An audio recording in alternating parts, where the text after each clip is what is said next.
Lectura del Santo Evangelio según San Lucas. Gloria a ti, Señor. En aquel tiempo dijo Jesús a sus discípulos: comprended que si supiera el dueño de casa a qué hora viene el ladrón, velaría y no le dejaría abrir un boquete. Lo mismo vosotros, estad preparados, porque a la hora que menos penséis viene el Hijo del Hombre.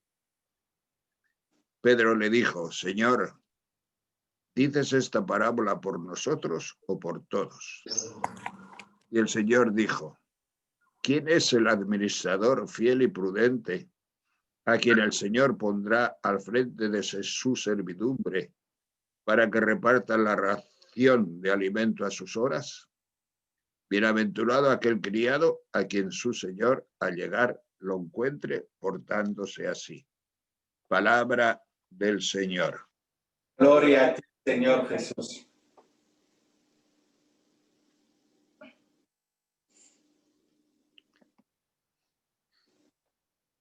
Queridos hermanos, hoy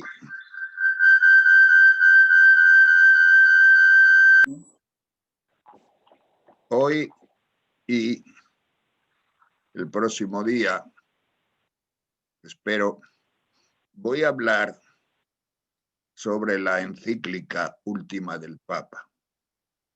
Hay mucha gente que me lo pregunta,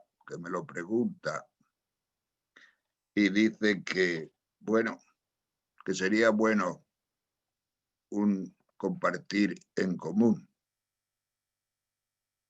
Pues voy a hablar de esto. No es fácil, es muy difícil. Pero yo creo que vosotros me vais a entender muy bien, porque yo creo que entiendo bien este tema, porque yo soy de la misma edad del Papa. Es decir, el Papa tiene un año menos que yo. Yo soy del 35 y él es del 36. Fuimos ordenados sacerdotes pues allá por los años 60. Yo un poco antes que él y él un poco después que yo, porque los jesuitas hacen larga la carrera. Pero más o menos, pues, supongo que hemos participado pues de la misma mentalidad que nos puede explicar de alguna forma lo que ha hecho el Papa con esta encíclica. Me voy a remontar al principio, porque todo esto tiene una trastienda, todo esto tiene unos prolegómenos, todo esto tiene una mentalidad que se ha ido formando poco a poco a lo largo de la Iglesia, porque la Iglesia hace tradición y tiene memoria. Entonces, me remonto al mismo Concilio Vaticano II. En el Vaticano II, pues sucedió que la Iglesia se puso a tono. El Espíritu Santo la puso a tono. Sobre todo en un documento que se llama la Gaudium et Spes, gozo y esperanza. Quiere decir eso que los gozos y esperanzas del mundo, de la gente, de la sociedad, también son de la Iglesia.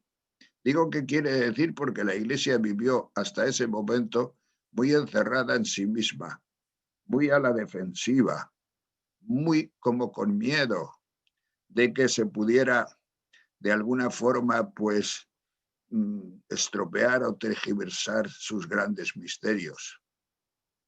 Entonces la Iglesia, en el documento de la Gaudium et Spes, abrió hacia el mundo su realidad, sus misterios. Y entonces, pues, dejó de defenderse, aceptó el progreso humano, aceptó la sociedad, aceptó aquellas cosas que hasta entonces parecía que todas eran pecado, aceptó un montón de cosas en las que y por las que estaba clamando ya muchísima gente dentro de la iglesia, sobre todo por lo menos los jóvenes. Yo era joven en aquel momento, porque yo me ordené sacerdote en pleno concilio, figuraos. Y entonces luchábamos mucho por esta realidad, luchábamos mucho por este cambio y transformación de la iglesia, porque la iglesia se iba haciendo secta. Cuando uno se separa del todo, se hace parte, se secciona, se hace secta. Y la iglesia estaba entrando de alguna forma en una vivencia o en una vida sectaria. No compartía los gozos y las esperanzas y los problemas de la humanidad. Y entonces, pues mira, el Espíritu Santo en su momento puso lo que tenía que poner en el Vaticano II. Bien, entonces, ¿qué sucedió? Pues sucedió que los jóvenes en aquel momento, pues una vez abierta la compuerta para tener una relación nueva con el mundo, pues nos abrimos al mundo, nos abrimos a las cosas. Y al principio sucedió que nosotros, pues, para no estar separados de la gente, porque siempre habíamos estado separados, para no estar separados, ir a los lugares de conflicto, ir a los lugares donde se creaba la historia, ir a los lugares de pobreza, ir a todos esos lugares, pues una de las cosas que sucedió fue que nos quitamos los hábitos, que nos quitamos las sotanas, las monjas también se fueron a vivir en pisos por ahí, por los lugares de conflicto, y había en aquel momento un dicho que decía algo así como que el trabajo es oración. Y nosotros trabajamos tanto para llevar a la iglesia hacia ahí, hacia esa nueva mentalidad. Trabajamos tanto que creíamos que el trabajo era oración, pero no es verdad. El trabajo no es oración. El trabajo es trabajo. Y es una cosa muy importante. Y la oración es oración. Y es una cosa muy importante. Si careces de alguna de las dos, estás cojo. Y nosotros en aquel momento carecimos, yo estoy hablando de mí, de interioridad. Perdimos la interioridad por hacer todas estas cosas, por ir, digamos, a los lugares donde los gozos y las penas de los hombres sucedían. Y perder la interioridad es una cosa tremenda, porque ¿qué hace un cura sin interioridad? ¿Podéis imaginar a un cura joven que no tiene nada dentro, que todo su esfuerzo, toda esa energía la gasta en servir a los demás, en estar con los demás, en hacer el bien a los demás, y él se queda profundamente vacío? Pues yo me di cuenta en un momento en que pues estaba muy mal, pero conmigo muchísimos. Le oí al cardenal Suenes una vez que se habían salido de la iglesia 250.000 sacerdotes, más de medio millón de monjas de la iglesia, o por lo menos de sus órdenes religiosas. Seglares perdieron la fe en montones de gente. Y claro, pues está uno con el alma encogida. Y la pregunta más profunda es, ¿yo qué soy? ¿Quién soy? ¿Qué es lo que pinto yo en este mundo? ¿Qué significa ser sacerdote? Si no tienes ese gusto interior, si no tienes esa presencia, si no tienes esa interioridad, pues realmente yo siempre ponía el ejemplo de una culebra que se me enroscaba en el estómago y me picaba para decirme que qué es lo que yo podía hacer en este mundo. Pues bien, hubo ese cambio de ropaje, hubo ese cambio de mentalidad, hubo ese cambio de cosas, pero terminé dándome cuenta de que yo no estaba salvado, de que yo no me sentía salvado de que iba a predicar una salvación que yo no la sentía.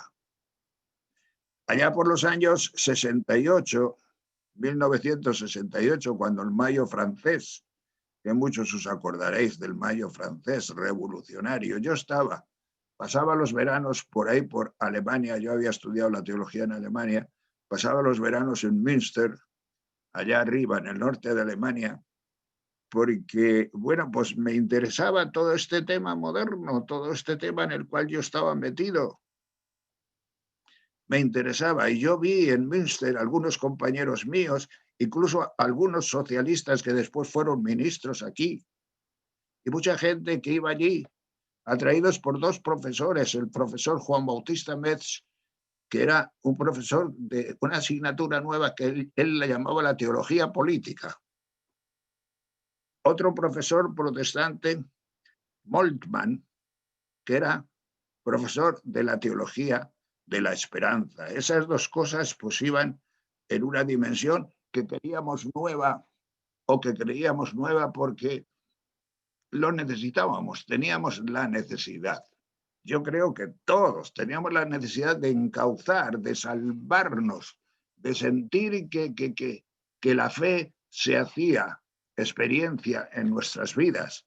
Y eso es muy importante, que la fe se haga vivencia, que la fe se haga experiencia en tu vida es muy importante, porque si no la fe se te queda en el exterior. Haces cosas, vas a misa, haces mil cosas, pero la salvación la buscas en otras cosas. No la buscas en tu interior. Y un cura necesita sentirse salvado. Y un cristiano necesita sentirse salvado. Porque si no, su fe no le vale. Su fe, digamos, es una superestructura que tiene ahí, venida por tradición o venida por lo que sea, pero no le llega, no le vale. ¿Y por qué Juan Bautista Metz hacía esto? Pues porque la Gaudium et Spes inició ese camino de contraste con las realidades del mundo. En América del Sur, por ejemplo, lo que llamaba Metz teología de la política, en América del Sur lo llamaron teología de la liberación. Un sacerdote de Lima, Gustavo Gutiérrez, fue el fundador de la teología de la liberación. Ahora es dominico, se ha hecho dominico en Francia, ya tiene 90 años. Y este señor, pues, metió una mentalidad que cubrió toda la faz de América del Sur. Y todos, de una forma o de otra, quedaron tocados. ¿Por qué? Pues porque en ese continente pues, había lugares de conflictos serios, había bolsas de pobreza enormes, había algo que tenía mucho que ver con los gozos y esperanzas de la humanidad. Entonces ellos no hablaban de memoria, no hablaban desde un despacho, hablaban desde una experiencia de su gente, de la pobreza de su gente, de la opresión de su gente, porque se sentían realmente pues maltratados y oprimidos.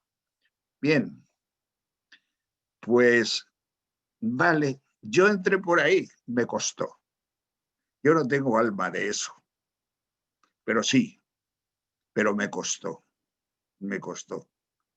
No puedo entrar en detalles, pero sería para mucho tiempo, me costó. Después del 68, en el año 70, yo empecé a dar clases en la Universidad de Salamanca, clases precisamente de historia de la filosofía actual, desde Marx, desde Feuerbach, desde Nietzsche, desde Sartre, todos estos grandes filósofos modernos, actuales. Y yo muchas veces me preguntaba, digo, pero si yo no me siento salvado, si yo no me siento bien, yo no tengo lo que yo necesito, no lo encuentro lo que yo necesito. ¿Qué pinto yo de cura? Seguía todavía con esa cantinela. ¿Qué pinto yo de cura? Otros compañeros se habían salido y se sufre mucho. Cuando estás en la misma barca y hay gente que se tira por la borda y te vas quedando solo, pues te cuesta. cuesta muchísimo. Y yo pues ahí daba clases y era buen profesor, es decir, los alumnos me aceptaban si me querían y todo el mundo me quería. Y el decano un montón. Pero yo no me quería a mí mismo. Yo no me quería suficiente a mí mismo. Yo no estaba salvado. Estudiaba a los filósofos modernos estos con toda mi alma a ver si encontraba en ellos vida, a ver si encontraba en ellos salvación, pero yo no encontré la salvación. Me daba cuenta de que eran unos señores un poco más inteligentes que yo, pero no mucho más. Y si yo no era capaz de salvarme, ellos tampoco eran capaces de salvarme en ningún sentido. Bien.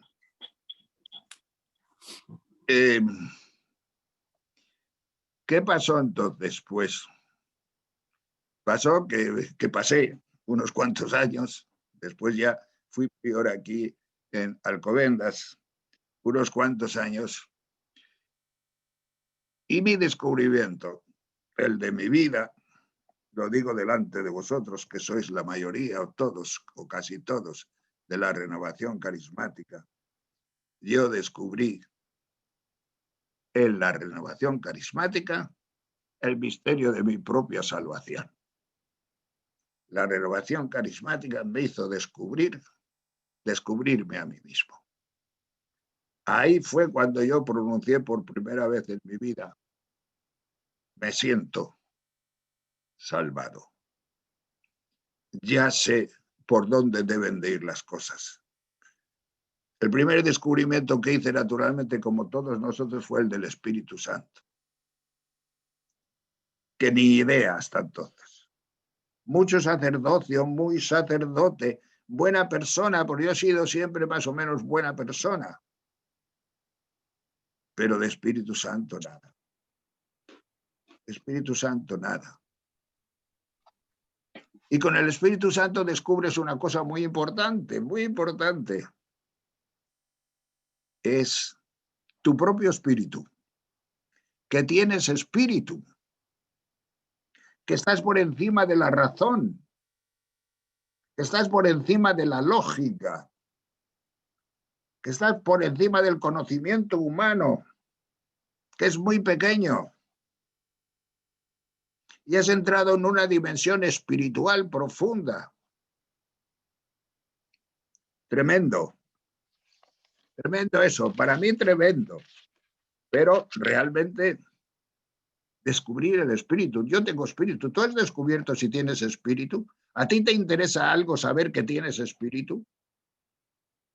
Pues mira, yo te digo que si tú no has descubierto tu espíritu, todavía no sabes bien dónde colocar lo más bello de tu vida.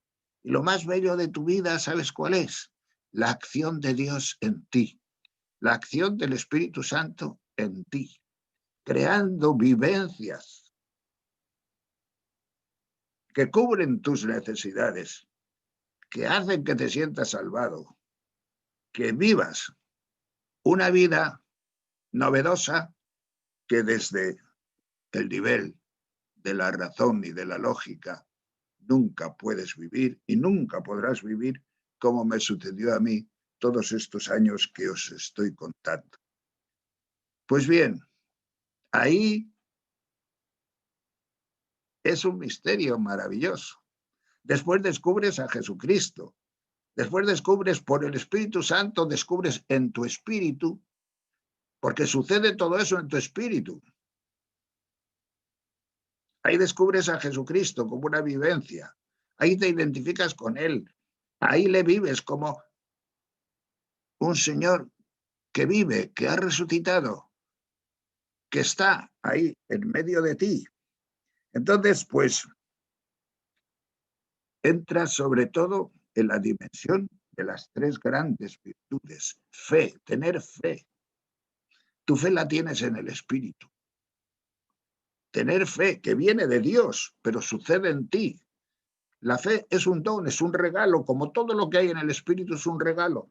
Viene de Dios, pero sucede en ti. La fe sucede en mí. Tú le tienes que dar el sí, como María. Sí, yo creo, yo creo. Y el Espíritu Santo te va dando la sustancia de la fe. y la sustancia de la fe te va salvando y vas diciendo, creo en esto y esto es mi vida. Y yo aquí me encuentro y esta es mi realidad. Yo no quiero otra cosa nada más que esto. Bien, uno pierde su vida, ¿eh? Dice Jesús, pues en Mateo, allá en Mateo 10, que el que no pierda su vida, que el que quiera ganar su vida la perderá. Uno pierde su vida, ¿por qué? Porque pierdes tu vida lógica, pierdes tu vida de este mundo. Hasta muchas veces en las conversaciones, pues ya eres raro, eres distinto, pero la ganas.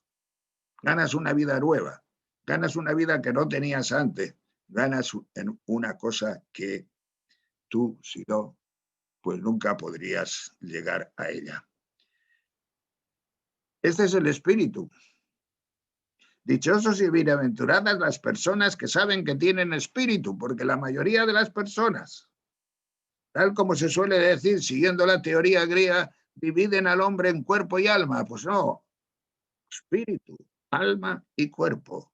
Son tres cosas distintas, pero descubrir el espíritu es todo gratuidad, porque en el espíritu sucede todo lo que llamamos misterio, dimensión de la fe. Ahí te habla Dios, ahí sucede la boda, como decía Pedro el Reyero. Ahí es donde están las realidades más profundas de nuestra vida, en el espíritu. Qué bueno. Para mí ha sido una cosa, pues, realmente interesantísima, todo este descubrimiento, la fe, pero una fe vivencial, es decir, una fe que sucede en ti. No es una fe que tú, con tu lógica, has estudiado o te has fijado en unos dogmas y entonces crees en unos dogmas. No es creer en unos dogmas, sí es creer en unos dogmas, pero sobre todo lo más importante cuando tú tienes la dimensión del espíritu es que el Señor te da experiencia existencial, vivencial de Él. La renovación carismática no existiría o sería degenerativa si perdemos la experiencia interior, la vivencia interior, existencial de nuestra salvación. Eso es lo más bonito. Pues bien, si me preguntáis, ¿la encíclica habla algo de todo esto que estoy yo diciendo? No. La encíclica no toca el nivel del espíritu. Pero ¿cómo es posible una encíclica del Papa y no toca el nivel del espíritu? ¿No toca esto? Yo estaría muy intranquilo con una encíclica como la que ha escrito este Papa si no supiera que el Papa tiene una experiencia profunda del nivel del espíritu. Porque este Papa, por ejemplo, yo os puedo decir que ha hablado de la gratuidad como ningún otro Papa desde hace montones de siglos. Ha hablado de la gratuidad como verdadera ciencia, como el conocimiento más profundo que uno puede tener. Nos ha dicho 1000 veces este Papa que a Dios no se le compra, que no se le compra ni con acciones, ni con obras, ni con pensamientos, ni con teología, ni con nada. A Dios no se le compra porque Dios es gratuito y su salvación es gratuita en la sangre de nuestro Señor Jesucristo. Si seguís un poquito las charlas o las homilías que tiene este Papa en Santa Marta, os dais cuenta de esto, de que tiene una vida espiritual profunda. Yo cuando le eligieron Papa quedé un poco así, no sé cómo, hasta que leí lo que él escribió. Y una de las cosas que escribió fue que no quería ser Papa. Que no quería, porque sabía el peso que le venía encima y es un Papa que está enfermo desde joven, porque desde joven ha tenido un pulmón destrozado, pero desde joven. Y no quería, pero el Espíritu Santo le habló. tuvo experiencia de que el Espíritu Santo le empujó y le habló, y no tuvo más remedio que decir sí. Entonces yo sé que el Papa tiene una experiencia de esta vida del Espíritu que yo estoy hablando. Tiene una experiencia muy clara, pero la encíclica no habla de eso. Pero entonces, ¿de qué habla la encíclica? Bien, los hombres, además de tener el espíritu, tenemos la psicología, la psique, el hombre psíquico del que hablaba San Pablo. Y en la psicología entran muchas cosas, por ejemplo, pues eso, la memoria, la voluntad, el entendimiento, las emociones, pero también entran otras cosas, como son, por ejemplo, las relaciones sociales, como por ejemplo la convivencia, el estar uno con los otros. Nosotros todos necesitamos a los demás y tenemos que darnos normas y tenemos que tener, digamos, un quid pro quo de los unos para con los otros, para que podamos llegar a una convivencia, para que podamos llegar incluso, pues, no sé, a un conocimiento más profundo de lo que somos nosotros mismos. Pues bien, en este nivel es en el nivel en el que sucede la encíclica. Si os dais cuenta, la encíclica empalma con la teología política. No habla de Jesucristo, habla de la humanidad, habla de los pobres, habla de las opresiones que tienen los pobres, habla del mercado libre, habla de la economía social, habla del liberalismo, habla de todas estas cosas en relación con la falta de amor. Tutti fratelli, o mejor dicho, fratelli tutti, queridos todos. ¿Os acordáis cuando antiguamente escribíamos cartas y las echábamos al correo? Ahora eso ya pasó de moda, pero porque ya no hay ni correos, yo creo, o buzones por las calles, muy pocos. Y yo de pequeño escribía en el colegio, queridos todos, y me corrigieron. Como falta de educación no se dice queridos todos, se dice querido papá, querida mamá, o más en concreto. Y entonces, pues, el poner queridos todos a mí me da como vergüenza cuando escribo. Es una bobada, pero pues el Papa dice fratelli tutti, es decir, queridos todos, más o menos. Tutti fratelli, fratelli tutti, queridos todos. Pues bien, esta es la dimensión en la que se mueve la encíclica, que es una dimensión que podemos decir lógico, racional, humana, experimental, pero a nivel racional. ¿La Iglesia tiene que tratar de esto? Sí. Miren ustedes a Jesucristo, o Jesucristo no nos salvó solo de lo de dentro, de la interioridad. A Jesucristo le mataron unos poderes reales, unos poderes fácticos, unos poderes económicos, unos poderes religiosos, unos poderes políticos. Gente de este mundo le mató. Y si fue crucificado por esta gente tiene que recibir, esta gente, esta mentalidad, este nivel, tiene que recibir la dimensión también de la predicación cristiana. ¿Cómo se hace eso? Pues bueno, el próximo día veremos algo de esto, más en concreto. Pero ahí está. Y yo creo que ha hecho bien el Papa. Ha hecho bien porque en realidad a ti que vives de Jesucristo, a lo mejor te parece inaguantable la encíclica. A lo mejor te parece inaguantable, pues porque tiene muchos aspectos muy sociológicos, muy de todo lo que oímos ya también en las televisiones y en todos esos sitios. Él lo hace como desde la iglesia, como desde el mensaje cristiano, pero muy poquito. ¿Por qué? Porque no quiere separarse de los demás y de las demás religiones.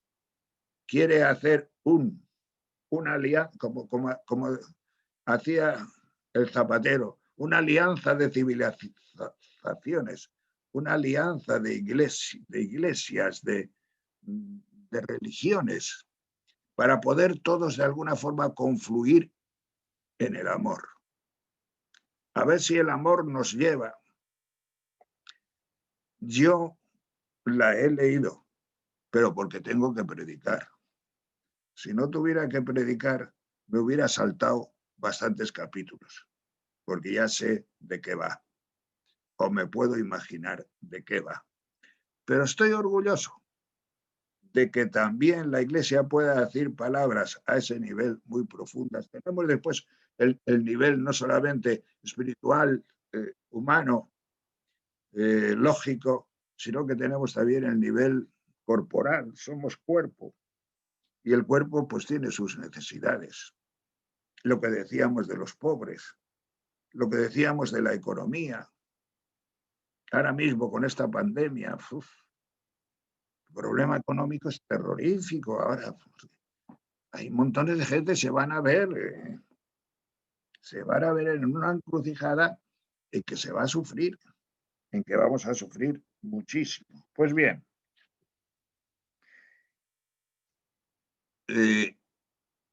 si alguno de vosotros ha tenido intranquilidad, si alguno de vosotros piensa que la encíclica no le dice nada, no peca.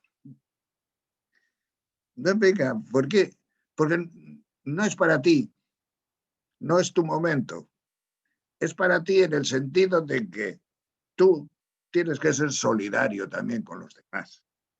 En eso la encíclica es para todos. Es para todos. Lo que pasa es que yo soy mucho más solidario con todos desde la cruz de Jesucristo, desde el amor de Jesucristo, desde el entrar en la dimensión de pobreza de los demás, porque Jesucristo les ama pobres, Jesucristo les ha amado pobres, no desde una dimensión política, no desde una dimensión lógico-racional, pero tampoco estorba esta. ¿Por qué? Porque en la Iglesia tiene que decir una palabra también. Y nosotros no somos distintos, no somos secta, no estamos fuera de los gozos y de las esperanzas de la humanidad. Y por lo tanto tenemos derecho a decir una palabra, tenemos derecho a entrar en el misterio también en el que se está jugando la historia y la vida humana. Porque Cristo y el Espíritu Santo también actúan en la política, también actúan en nosotros, también actúan en una pandemia como esta. No nos la ha enviado Dios, pero Dios quiere que esta pandemia la vivamos desde la fe, la vivamos desde el Espíritu, la vivamos los cristianos desde esa dimensión en la cual nos puede servir para entender nuestro propio misterio de cruz y de resurrección. Pues bien, próximo día hablaré un poquito más en concreto de lo que es la encíclica, pero para un carismático creo yo que está ya centrada, está en su sitio. Tú si quieres una oración profunda, no leas la encíclica. Si quieres profundizar y ser solidario con ciertas cosas, desde tu cristianismo, lee la encíclica.